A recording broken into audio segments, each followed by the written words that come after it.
ಅಹಿಂದ ವರ್ಗದವರು ಶ್ರೀನಿವಾಸ್ ದಾಸ್ ಕರಿಯಪ್ಪ ಬಿಜೆಪಿ ಅಭ್ಯರ್ಥಿಯಾಗಿ ಸಮರ್ಥವರ ಎದುರುಗಡೆ ದಾವಣಗೆರೆಯಲ್ಲಿ ಸ್ಪರ್ಧಿಸ್ತಾ ಇದ್ದಾರೆ.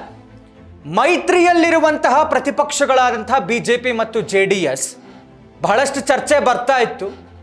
ಸ್ಥಳೀಯ ಚುನಾವಣೆಗಳ ವಿಚಾರದಲ್ಲಿ ಬಿಜೆಪಿ ಮತ್ತು ಜೆಡಿಎಸ್ ನಡುವೆ ಏನೋ ಒಂದು ಗೊಂದಲ ಇದೆ, ಅವರಿಗೆ ಅಸಮಾಧಾನ ಇದೆ ಜೆಡಿಎಸ್ ನಾಯಕರುಗಳಿಗೆ ಅನ್ನುವಂಥ ಒಂದು ಚರ್ಚೆ ಇತ್ತು.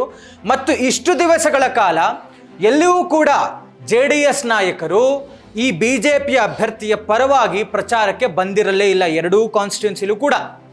ಹೀಗಾಗಿ ಈ ಒಂದು ಪ್ರಶ್ನೆಯನ್ನು ಮಾಧ್ಯಮದವರು ನಿಖಿಲ್ ಕುಮಾರಸ್ವಾಮಿ ಅವರಿಗೆ ಇಡ್ತಾರೆ. ನಿಖಿಲ್ ಅವರು ಹೇಳ್ತಾರೆ, ಲೋಕಸಭೆಯಲ್ಲಿ ಅಧಿವೇಶನ ನಡೀತಾ ಇರುವಂತಹ ಕಾರಣದಿಂದ ಇನ್ನೂ ಕೂಡ ಕುಮಾರಸ್ವಾಮಿ ಅವರು ರಾಜ್ಯಕ್ಕೆ ಬಂದಿಲ್ಲ.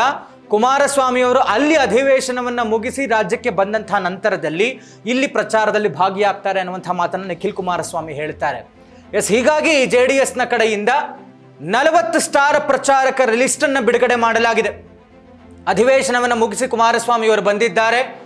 ಏನು ಬಿಜೆಪಿ ಮತ್ತು ಜೆಡಿಎಸ್ ನಡುವೆ ಸ್ಥಳೀಯ ಚುನಾವಣೆಗಳ ವಿಚಾರದಲ್ಲಿರುವಂತಹ ಗೊಂದಲ ಎಲ್ಲವೂ ಇದ್ರೂ ಕೂಡ ಖುದ್ದು ಕುಮಾರಸ್ವಾಮಿ ಅವರ ಆದಿಯಾಗಿ 40 ಜನ ಸ್ಟಾರ್ ಪ್ರಚಾರಕರ ಲಿಸ್ಟನ್ನು ಬಿಡುಗಡೆ ಮಾಡಿದೆ ಜೆಡಿಎಸ್. ಇನ್ನೇನು ಕೆಲವೇ ದಿನಗಳಲ್ಲಿ ದಾವಣಗೆರೆ ದಕ್ಷಿಣ ವಿಧಾನಸಭಾ ಕ್ಷೇತ್ರದ ಬಿಜೆಪಿ ಅಭ್ಯರ್ಥಿ ಶ್ರೀನಿವಾಸ ದಾಸ್ ಕರಿಯಪ್ಪ ಮತ್ತು ಬಾಗಲಕೋಟೆಯ ಬಿಜೆಪಿ ಅಭ್ಯರ್ಥಿ ವೀರಣ್ಣ ಚರಂತಿಮಠ ಅವರ ಪರವಾಗಿ ಕುಮಾರಸ್ವಾಮಿಯವರು ಮತ್ತು 40 ಜನ ಸ್ಟಾರ್ ಪ್ರಚಾರಕರು ಬಿಜೆಪಿ ಅಭ್ಯರ್ಥಿ ಪರವಾಗಿ ಪ್ರಚಾರವನ್ನು ಮಾಡೋದಕ್ಕೆ ಅಖಾಡಕ್ಕೆ ಇಳಿತಾ ಇದ್ದಾರೆ.